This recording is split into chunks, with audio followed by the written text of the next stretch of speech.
विश्व सत्यशोधक संस्थेचा संस्थापक अंकुश आगाव.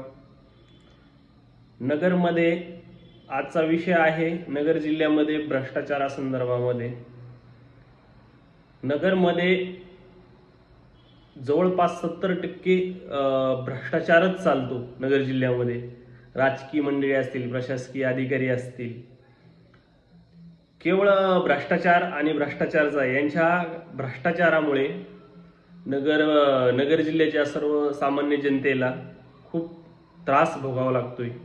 झोपडपट्ट्या असतील शहरी भागामध्ये किंवा ग्रामीण भागामध्ये, ऊसतोडी मजूर असेल, शेतकऱ्यांचे प्रचंड मोठ्या प्रमाणात प्रश्न असतील, हे देखील कोणताही राजकीय व्यक्ती हे प्रश्न सोडत नाही.